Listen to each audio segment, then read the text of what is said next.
अस्सलामु अलैकुम वरहमतुल्लाहि वबरकातहू। शुरू अल्लाह के नाम से जो बड़ा मेहरबान निहायत रहम करने वाला है। प्यारे दोस्तों, आज के इस वीडियो के अंदर हम आपको बयान करेंगे कि मरने के बाद मुर्दा अपने घर वालों को कितने साल तक याद करता रहता है और रोता रहता है। लिहाजा हमारी आपसे गुजारिश है कि इस हकीकत को जानने के लिए वीडियो को आखिर तक ज़रूर देखिएगा। प्यारे दोस्तों, हम में से हर एक शख्स ये जानता है कि दुनिया की ज़िंदगी आजज़ी और मुख्तसर सी ज़िंदगी है। एक ना एक दिन हम में से हर एक को इंतकाल करना है और इस दुनिया फ़ानी को छोड़कर अपने असली ठिकाना यानी आखिरत की तरफ जाना है। और मौत एक ऐसा दरवाज़ा है जिसमें से हर एक को गुजरना है, ख्वाह वो बच्चा हो, जवान हो या बूढ़ा हो। हर एक को मौत के दरवाजे में से गुजरना है। जिस तरह के अल्लाह तबारक व ताला कुरान पाक में इरशाद फरमाता है, कुल्लु नफ्सिन ज़ायक़तुल मौत, के हर जानदार ने मौत का जायका चखना है।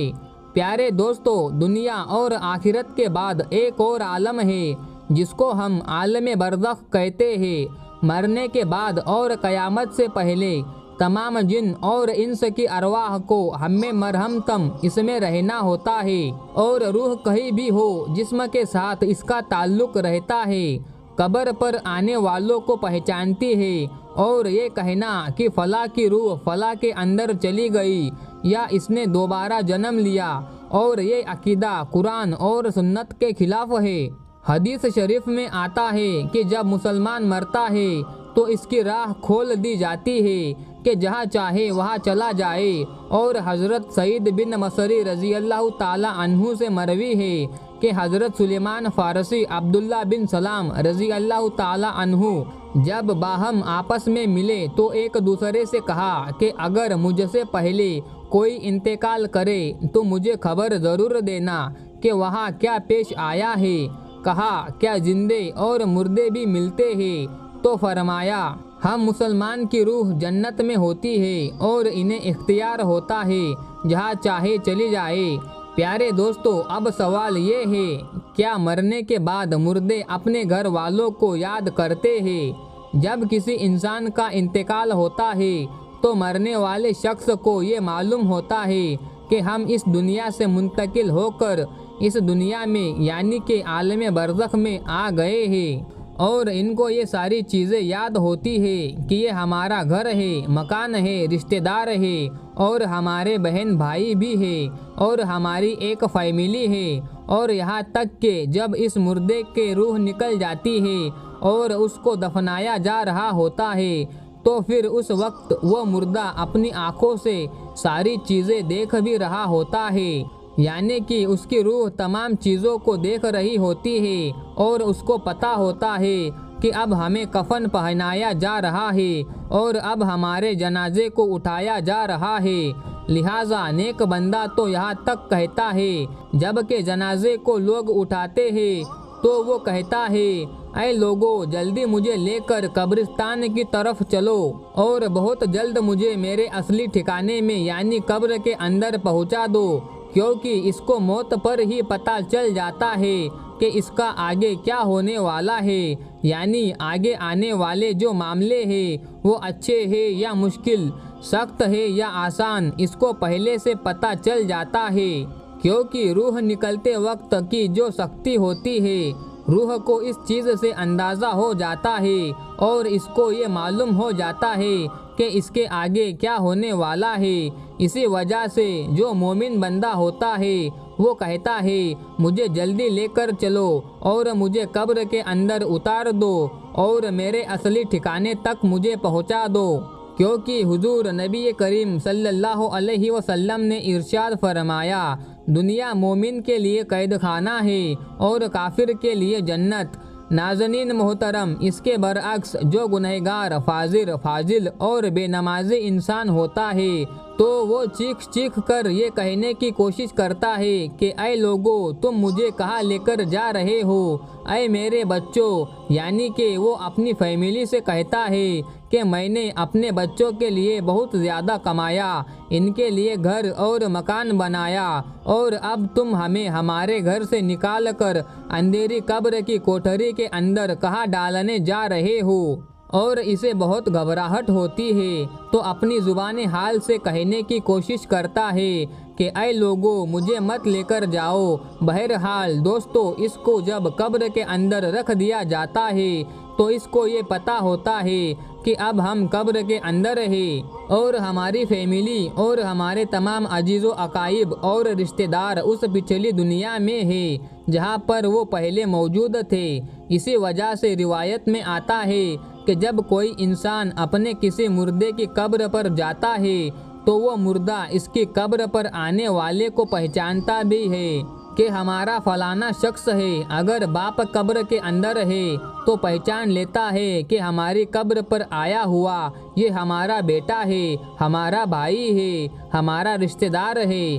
जिस तरह के हज़रत अबू हुरैरा रज़ी अल्लाह अन्हु से मरवी है कि नबी करीम सल्लल्लाहु अलैहि वसल्लम ने इरशाद फरमाया कि तुम में से जब कोई अपने भाई की कब्र पर या फिर उस शख्स की कब्र के पास से गुजरता है जिसको वो दुनिया के अंदर जानता है और वो उसको सलाम कहता है तो उसका सलाम भी सुनता है और उसके सलाम का जवाब भी देता है और वो कब्र पर आने वाले को पहचानता भी है।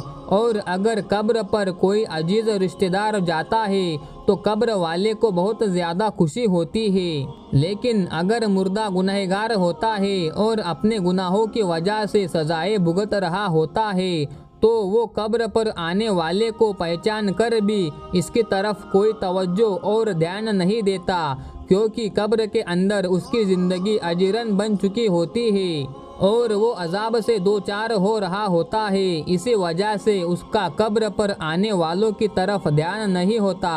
और जब हम किसी कब्रिस्तान पर जाते हैं तो हम ये कहते हैं अस्सलामु अलैकुम या अहलल कबूर, तो कब्र वाले हमारे सलाम को सुनते भी हैं और हमारे सलाम का जवाब भी देते हैं। और बुखारी शरीफ की हदीस में है कि जब कोई शख्स अपने किसी मरहूम के लिए इसाले सवाब करता है और जब उस इसाले सवाब को तोहफा बनाकर उस मुर्दे को पेश किया जाता है तो वो बड़ा खुश होता है और उस वक्त उसको ऐसी खुशी मिलती है कि इससे पहले उसको ऐसी खुशी कभी नहीं मिली। प्यारे दोस्तों, जो गुनहगार बंदा होता है उसे ये दुनिया बहुत याद आती है। वो ये कहता है कि हम बहुत ऐश की ज़िंदगी में थे, क्योंकि ये दुनिया की ज़िंदगी उसके लिए जन्नत थी। उसको कब्र के अंदर अजाब हो रहा होता है, इसी वजह से वो अपनी दुनिया की ज़िंदगी को याद करता है, क्योंकि दुनिया की ज़िंदगी के अंदर उसको सुख था और दुनिया की ज़िंदगी के अंदर वो इस तरह के अजाब में मुब्तला नहीं था। इसी वजह से गुनहगार शख्स दुनिया की ज़िंदगी को याद करता रहता है और अपने घर वालों को याद करता रहता है।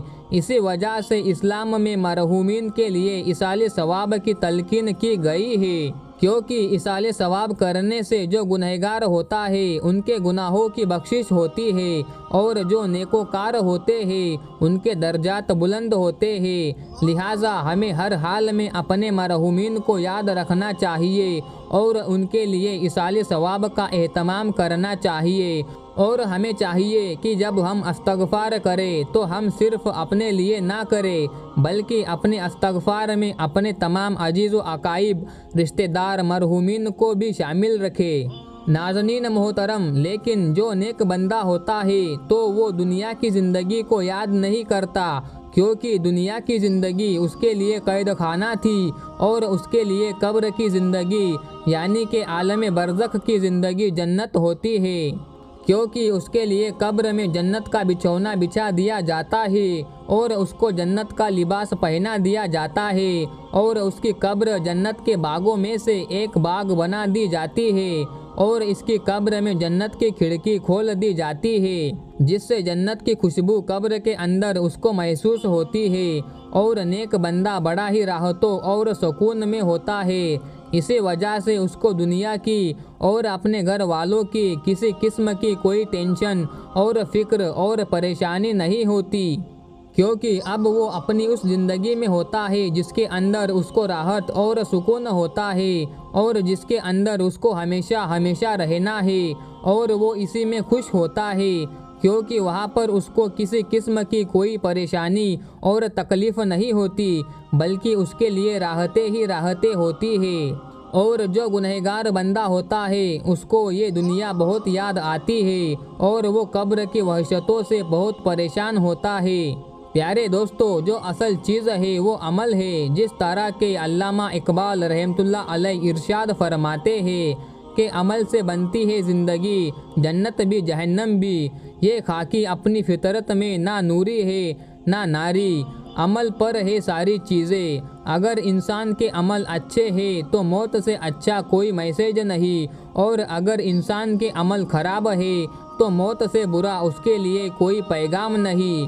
इसी वजह से अल्लाह तबारक व ताला कुरान पाक में यूँ इरशाद फरमाता है, तर्जुमा, तुम अपने रब से गिड़गिड़ाकर और आहिस्ता दोनों तरीक़ों से दुआ किया करो, बेशक वो हद से बढ़ने वालों को पसंद नहीं करता। और नमाज जनाजा के हवाले से हुजूर नबी करीम सल्लल्लाहु अलैहि वसल्लम का इरशाद है, किसी मैयत की नमाज जनाजा 40 मुसलमान पढ़े जो अल्लाह तबारक व ताला के साथ किसी को शरीक नहीं ठहराते, तो अल्लाह तबारक व ताला उस मैयत के हक़ में उनकी सिफारिश को ज़रूर कबूल फरमाता है। दूसरी रवायत में है कि आप सल्लल्लाहु अलैहि वसल्लम का इरशाद है, जिस मैयत के नमाज जनाजा उम्मत मुस्लिमा के 100 अफराद अदा करते हैं और उसके बाद वो मैयत के लिए सिफारिश करते हैं, तो उनकी सिफारिश उस मैयत के हक़ में कबूल की जाती है। और इमाम इब्ने कय्याम रहमतुल्लाह अलैह इरशाद फरमाते हैं कि नमाज जनाजा का मकसद मैयत के लिए दुआ करना है, लिहाजा कब्र के पास खड़े होकर दुआ करनी चाहिए और मैयत के लिए मगफिरत तलब करनी चाहिए। जिस तरह के हज़रत अब्दुल्ला बिन उमर रज़ी अल्लाह ताला अन्हु से रिवायत है कि नबी करीम सल्लल्लाहु अलैहि वसल्लम जब मैयत को कब्र में रखते तो फरमाते, बिस्मिल्लाहि वाला सुन्नत रसूलुल्लाह सल्लल्लाहु अलैहि वसल्लम, यानी कि अल्लाह तबारक व ताला के नाम से और रसूल अकरम सल्लल्लाहु अलैहि वसल्लम के तरीके पर।